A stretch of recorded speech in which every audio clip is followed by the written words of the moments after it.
Namaskar Bandhura, I am Sanjay Kevarta from Study with Sanjay. Today I am going to discuss the most important topic of English grammar with degree. This is the last lesson to learn positive degree.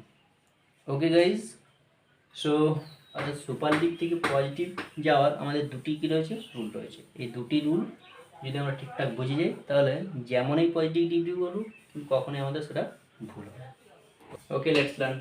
একজন ব্যক্তি বা বস্তুকে যখন অন্যান্য ব্যক্তি বা বস্তুর সমতুল্য বা সমান ধরা হয়, অর্থাৎ একজনের বস্তু থাকবে সেই একজন বস্তু বা ব্যক্তিটাকে যখন অন্যান্য ব্যক্তি বা বস্তু কী করা হবে সমান ধরা হবে, ওয়ান ইকুয়াল টু অল, অর্থাৎ একজন ব্যক্তি অন্যান্য ব্যক্তির সমান হবে, ঠিক তখন প্রথমে যে কাজটা হচ্ছে সেটা হচ্ছে কি ভেরি ফিউ, তারপর ডিগ্রি এর পরে অংশ। এখানে আমাকে ডিগ্রি এর পরে যে জিনিসটা থাকবে সেই জিনিসটা কিন্তু লিখতে হবে। অর্থাৎ তারপর যেটা কাজ করতে হবে সেটা হচ্ছে ভার্ব, তারপর সেই আবার আজ লিখতে হবে, তারপর সেই আবার পিডিএফ লিখতে হবে, তারপর আবার আজ লিখতে হবে, তারপর যে সাবজেক্টটা থাকবে সেই সাবজেক্টটা বসিয়ে দিতে হবে। ওকে, প্রশ্নে যখন ভার্বের পরে সাধারণত ওয়ান অফ দ্য থাকে, অর্থাৎ যে প্রশ্নটাই থাকবে সেই প্রশ্নটার পরে যদি আমার সাধারণত কী থাকে ওয়ান অফ দ্য, এই যে ওয়ান অফ দ্য, এই ওয়ান অফ দ্যাটা আমি যখনই দেখতে পাবো ঠিক তখনই কিন্তু এই রুলটা ফলো করবো, otherwise not possible to follow this rule. Okay, so let's see the example and be clear the rule. Japan is one of the richest country in the world, অর্থাৎ পৃথিবীর অন্যান্য ধনী দেশগুলির মতো একটি ধনী দেশ হচ্ছে জাপান। অর্থাৎ এই জাপানের মতো আরও তাহলে কী রয়েছে ধনী দেশ রয়েছে, তাদের মধ্যে একটা হচ্ছে কি জাপান। ঠিক তখনই কিন্তু আমি এই রুলটা ফলো করতে পারবো। তাছাড়াও আমি যেটা বলেছি সেটা হচ্ছে কি যে দেখবো যখনই আমি ভার্বের পর কী রয়েছে আমার ওয়ান অফ দ্য, এই যে যেমন এখানে কী রয়েছে ভার্ব ইজ, তাহলে আমার এখানে কী রয়েছে ওয়ান অফ দ্য, তাহলে আমি আরামসে এই রুলটিকেই ফলো করতে পারবো। Okay guys, so at first কী রয়েছে ভেরি ফিউ, তাহলে যেটা কাজ করতে হচ্ছে সেটা হচ্ছে আমাকে ভেরি ফিউটা প্রথমে লিখতে হচ্ছে, তারপর হচ্ছে ডিগ্রি এর পরাংশ, অর্থাৎ এখানে কী রয়েছে ডিগ্রি রিচ, তাহলে রয়েছে কান্ট্রি ইন দ্য ওয়ার্ল্ড, তাহলে কান্ট্রি ইন দ্য ওয়ার্ল্ড আমাকে নিয়ে আসতে হবে, কান্ট্রি ইন দ্য ওয়ার্ল্ড। এবার নেক্সট যেটা রয়েছে সেটা হচ্ছে কি ভার্ব, কী রয়েছে ভার্ব ইজ, অর্থাৎ কান্ট্রিজ, যেহেতু সিঙ্গুলার তাহলে আমার সিঙ্গুলার ভার্বেই বসে যাবে, তাহলে এখানে ইজটা ইজেই বসে যাবে। তারপর আবার কী রয়েছে অ্যাজ, তাহলে আবার শিফট করতে বাংলাকে অ্যাজ লিখতে হবে। তারপরে কী রয়েছে পিডিএফ, অর্থাৎ পজিটিভ ডিগ্রি ফর্ম, এটা আমার রয়েছে কিসে এসডিএফ, অর্থাৎ সুপারটিভ ডিগ্রি ফর্ম, তাহলে আমার এই ইএসটি হেঁটে যাবে, অর্থাৎ ওখানে বসে যাবে কি রিচ। তারপর আবার কী রয়েছে অ্যাজ রয়েছে, তাই এখানে আমার অ্যাজ আবার ঘুরে যাবে। তারপর কী রয়েছে সাবজেক্ট, কে রয়েছে সাবজেক্ট জাপান, তাহলে আমাকে এখানে জাপান।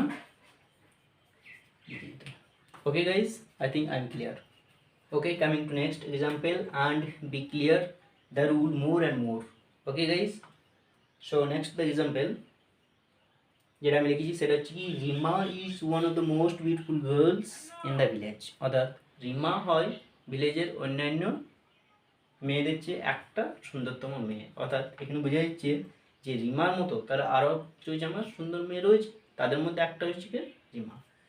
তাছাড়াও আমি যদি আরেকটা জিনিস লক্ষ্য করি তাহলে আমার এখানে ভার্বের পরে কী রয়েছে ওয়ান অফ দ্য রয়েছে, তাহলে আমি এই রুলটা ফলো করতে পারবো। যদি আমি এই রুলটা ফলো করি তাহলে আমার হয়ে যাবে কীরকম, প্রথমে যেটা লিখতে হচ্ছে সেটা হচ্ছে কি ভেরি ফিউ, তাহলে ভেরি ফিউ। নেক্সট যেটা করতে হচ্ছে সেটা হচ্ছে ডিগ্রির পরে অংশ, অর্থাৎ এখানে ডিগ্রিকে মোস্ট বিউটিফুল, এটা আমার ডিগ্রি, অর্থাৎ তারপর যেটা রয়েছে সেটা কি ডিগ্রি এর পরে অংশ, অর্থাৎ এখানে ডিগ্রিকে মোস্ট বিউটিফুল, তাহলে মোস্ট বিউটিফুলের পরে, অর্থাৎ ডিগ্রি এর পরে অংশ পরে কী রয়েছে আমার গার্লস ইন দ্য ভিলেজ, তাহলে এই গার্লস ইন দ্য ভিলেজ চলে আসবে প্রথমে। তাহলে এবার দেখতে হবে যে এখানে আমার সাবজেক্ট সিঙ্গুলার না প্লুরাল, এখানে কী রয়েছে গার্লস রয়েছে, যেহেতু গার্লস রয়েছে একের বেশি তাহলে আমার হয়ে যাবে কি প্রেজেন্ট টেন্সে আর, তারপর আবার কী রয়েছে অ্যাজ, তাহলে অ্যাজ লিখতে হবে। তারপর আবার কী রয়েছে পিডিএফ, তাহলে এখানে যেহেতু কী রয়েছে মোস্ট রয়েছে তাহলে মোস্ট বিউটিফুল মানে কি আমার এই মোস্টটা হেঁটে যাবে, তারপর থাকবে কি বিউটিফুল, সেই বিউটিফুলটাই আমার ডিগ্রি। বিউটিফুল। তারপর আবার কি রয়েছে অ্যাজ, তাহলে আবার এখানে আমাকে করতে হবে অ্যাজ লিখতে হবে। তারপর যেটা রয়েছে সেটা হচ্ছে সাবজেক্ট, আমার সাবজেক্টকে রয়েছে এখানে রিমা, তাহলে এখানে আমার রিমা চলে আসবে। Okay guys, okay coming to next rule, superlative to positive, অর্থাৎ সুপারলেটিভ থেকে পজিটিভ যাওয়ার যে আরেকটা রুল, অর্থাৎ আমি বললাম সুপারলেটিভ থেকে পজিটিভ যাওয়ার আমার দুটি রুল রয়েছে। তো আমার যে সেকেন্ড রুল, সেই সেকেন্ড রুলটা কীরকম একটু দেখা যাক। ওকে, একজন ব্যক্তি বা বস্তুকে যখন অন্যান্য ব্যক্তি বা বস্তুর সর্বোচ্চ বা টপ ধরা হয়, আগেরটা আমি শিখলাম কি যে একজন ব্যক্তি ছিল, একজন ব্যক্তিকে অন্যান্য ব্যক্তির সমান ধরা হচ্ছিল, কিন্তু এই জায়গায় কী কম, ওই ব্যক্তিটাই একজনই থাকবে, কিন্তু ওই একজন ব্যক্তিকে এখানে করা হবে সর্বোচ্চ, ওখানকার টপ র্যাঙ্কে ধরা হবে, ঠিক তখন কিন্তু এই রুলটা ফলো হবে। কীরকম রুলটা তাহলে, প্রথমে আমার চলে আসবে কি নো আদার, তারপর কি ডিগ্রি এর পরের অংশ, অর্থাৎ এখানে যে ডিগ্রিটাই থাকবে ঠিক সেই ডিগ্রির পরে যেটা থাকবে সেই অংশটা আমাকে কিন্তু পুরো সম্পূর্ণ লিখে দিতে হবে। তারপর যেটা করতে হবে সেটা হচ্ছে ভার্ব, সিঙ্গুলার যদি সাবজেক্ট থাকে তাহলে আমার সিঙ্গুলার ভার্ব হবে, যদি প্লুরাল থাকে তাহলে আমার প্লুরাল ভার্ব হবে। ওকে গাইজ, তারপর যেটা করতে হবে সেটা হচ্ছে অ্যাজ, আগে যেরকম লিখছিলাম ঠিক সেইরকমই। তারপর যেটা করতে হবে সেটা হচ্ছে পিডিএফ, তারপর আবার অ্যাজ লিখতে হবে, তারপর সাবজেক্ট। অর্থাৎ what is the difference between to rule, সর্বোচ্চ আর সমতুল্য, এই দুটোর মধ্যে পার্থক্য তাহলে কি, আমার এখানে হয়ে গেলো কি নো আদার, আর আগেরটা ছিল আমার কি ভেরি ফিউ, এইটাই হচ্ছে ডিফারেন্স, আর কিচ্ছু কিন্তু ডিফারেন্স না। তাহলে এটা হলো আমার রুলের ডিফারেন্স, কিন্তু আমি কী করে বুঝবো, আগে যেরকমভাবে আমি একটা ক্লু দিয়েছিলাম ঠিক এখানেও কিন্তু একটা ক্লু রয়েছে, সেটা হচ্ছে কি যখনই আমি দেখব যে প্রশ্নে যখন আমার কী থাকবে ভার্বের পরে দা, এখানে আমার শুধু কিন্তু দা থাকবে, আগেরটাতে আমার ছিল কি প্রশ্নের পরে সরি ভার্বের পরে আমার ছিল কি ওয়ান অফ দা, তখন আমার ভেরি ফিউ দিয়ে শুরু হচ্ছিলো, কিন্তু যখনই আমি দেখব যে প্রশ্নটাতে আমার কী রয়েছে শুধু দা রয়েছে ভার্বের পর, তখন কিন্তু আমার শুরু করতে হবে নো আদার দিয়ে। ওকে গাইজ, আমি এখানে একটা এক্সাম্পল লিখেছি, সেটা হচ্ছে কি Rahul is the best boy in the class, Rahul হয় ক্লাসের সবচেয়ে ভালো ছেলে। দ্যাট মিনস কি এখানে রাহুলের চেয়ে আর কোনো ছেলেই কিন্তু কী নয়, ভালো নয়, তাহলে রাহুল কী করা হচ্ছে টপ র্যাঙ্কে ধরা হচ্ছে, সর্বোচ্চ ধরা হচ্ছে, তাহলে আমি তখন কিন্তু এই রুলটা ফলো করতে পারবো। অর্থাৎ এটা হলো আমার বাংলার ক্ষেত্রে, বাংলা সেন্স অনুসারে, কিন্তু ইংলিশ থেকে আমি কী করে বুঝবো, ওখানে তো আর বাংলাটা দেওয়া থাকবে না, তাহলে আমি এই যে ভার্ব, সে ভার্বের পরে আমার কী রয়েছে একটা দিয়ে রয়েছে, তাহলে তখনই আমাকে বুঝে নিতে হবে যে আমার এই রুলটা ডেফিনেটলি ফলো হবে, কখন সুপারলেটিভ থেকে যখন আমি পজিটিভ যাবো ঠিক তখন। ওকে guys, so let's follow the rule. প্রথমে লিখছি কি নো আদার, তাহলে আমার প্রথমে লিখতে হচ্ছে সেটা হচ্ছে নো আদার। নেক্সট করতে হচ্ছে কি ডিগ্রি এর পরে অংশ, অর্থাৎ এখানে কি ডিগ্রি বেস্ট, তাহলে বেস্টের পরে কী রয়েছে আমার বয় ইন দ্য ক্লাস, তাহলে আমার করতে হবে বয় ইন দ্য ক্লাস, এটা লিখে দিতে হচ্ছে। তারপর যেটা হচ্ছে নেক্সট কাজ সেটা হচ্ছে কি অ্যাজ, তাহলে আমাকে লিখতে হবে একটা, সরি ভুল বললাম। তারপর যেটা হচ্ছে সেটা হচ্ছে কি ভার্ব, এখানে কী ভার্ব রয়েছে বয়, যেহেতু সিঙ্গুলার সাবজেক্ট তাহলে আমাকে সিঙ্গুলারেই ভার্ব বসাতে হবে, তাহলে আমার হয়ে যাবে কি ইজ। তারপর রয়েছে কি অ্যাজ, তাহলে আমাকে অ্যাজ ফলো করতে হবে এখানে। তারপর রয়েছে কি পিডিএফ, অর্থাৎ পজিটিভ ডিগ্রি ফর্ম, এই যে আমার বেস্ট রয়েছে সেই বেস্ট আছে কি আমার সুপারটিভ ডিগ্রি ফর্ম, অর্থাৎ এসডিএফ ফর্ম, কিন্তু ওটাকে আমার আনতে হবে সে পিডিএফ ফর্ম, অর্থাৎ পজিটিভ ডিগ্রি ফর্ম। তাহলে আমার বেস্টের পজিটিভ ফর্ম হচ্ছে কি গুড, তাহলে আমাকে লিখতে হবে এখানে গুড। তারপর আবার কী রয়েছে অ্যাজ, তাহলে আমার হয়ে গেল অ্যাজ। তারপর কী রয়েছে সাবজেক্ট, এখানে কী রয়েছে সাবজেক্ট রাহুল, তাহলে আমাকে এখানে রাহুলটা আবার